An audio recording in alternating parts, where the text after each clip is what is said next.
Welcome to Tamer Bowling Video Ball Reviews.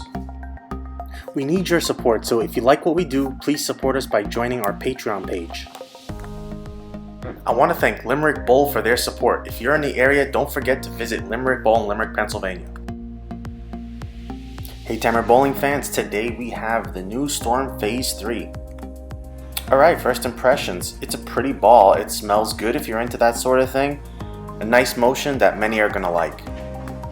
For value, we gave it the venerable B+. This well-known core and a clean cover offers a missing reaction in the current master line. It's not the cheapest ball out there, but if it lives up to its Phaze II sibling, value could be sky high. Overall on house, we gave it a B+, B on sport. The scores are preliminary as is usually the case in the sense that it's based on our first battery tests. Sometimes when we've seen a core or cover before, we have some history to base our information on. In this case, the velocity core gets the benefit of the doubt.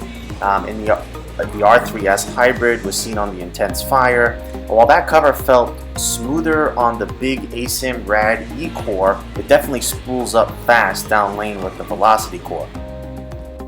With the factory finish, it's super clean, maybe a touch too clean out of box. I would say 70% of the time I want to take that factory shine off straight away, and this probably fits in that 70%, at least on a fresh condition. On our house shot, you've probably noticed that the balls don't typically come off the outside that strong once you're past 30 feet, so I'm not going to criticize the ball for that. What I can say is this ball is crazy angular and continuous when it goes. Half the time it was finishing at the 9 pin for me. In fact, literally the first ball I threw with it was an 8 pin lead. Despite being able to push it wide at times on fresh, there's something really special about this motion. It has a pretty heavy roll, which I like out of this symmetric core, and I can tell you this is very different from the original Phaze. The first one was smoother, earlier, and slower responding to friction. I think that ball may have been misunderstood as people have typically equated quicker response with Storm. I believe Storm offers many ball reaction types now, but with the Phaze III, it's in the formula of what we know best from Storm. Heavy roll, it comes off the spot hard and just keeps driving through the pins. On a separate video, we'll have a look at surface adjustments when I knock the shine off, but I have to admit, it really is pretty good as is. Here you can see the Phaze II with more mid-lane control and obviously a little less pop through the pins. Sean was next. Shiny, heavy rolling ball typically is a recipe for success here, and I would say the Phaze III didn't disappoint. After a little bit of warm-up, he quickly understood what this ball would do. Sean's best look was around the third arrow, and that's really more characteristic of the shape of the house shot. He found that slot where he got that easy length and to take advantage of the characteristic of the ball, which is, it does start up a little bit after the end of the pattern, but boy is it explosive. It's like the core is actually speeding up as it turns, and it might sound cliche, but it really seems to match a core called velocity. This test became pretty straightforward. On this fresh shot, like I said, there is a pretty defined area.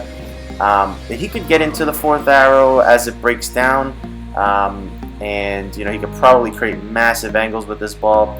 And you can see what I was referring to with misses out on this pattern. Because the ball wants to start up so late, it looks a little lazy coming back. But if you keep the break point in just a bit, you'll see the angle this ball is capable of generating. Next is Brian, and his look was ultimately around the second arrow. He can't go more direct as this ball is a bit stronger than, say, his Idle Pearl. He just had to find the right angle as the ball, I would say, is a little too angular to really go straight up the boards. It was too quick down lane to work like that on this pattern. Overall, he had a decent look considering the high shine and fresh pattern. I think this will make more sense when the pattern breaks down a bit, as it inevitably does from the right side. He had a couple shots, I would say, maybe deflect, but notably, they tended to carry, which is a good sign.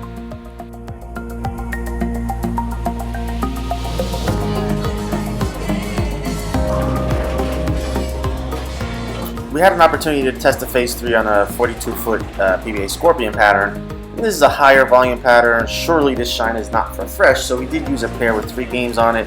I've been surprised by shiny stuff before, and I did not dislike the ball on this pattern. The more direct line's a little tricky with quick back ends. I tried it with angle from the second and third arrows. They aren't you know, pretty going through the pins, I would say, but they struck. And it's like the shape is so close to working, but the cover finish just isn't the right matchup. And you'll see that the Phaze II reads the mid lane much more definitively and still goes down lane. Sean was next, and he enjoyed the Phaze III on this sport pattern. He gets into around 18 at the arrows to a breakpoint of about 10 or 11 on this 42-foot high volume pattern. And you know, the ball just looks good. When this ball hooks up, it really goes through the pins, and that's something noteworthy. And the clean look can occasionally push a little long. This is a tight pattern, but this shape makes Sean comfortable, so execution just gets better.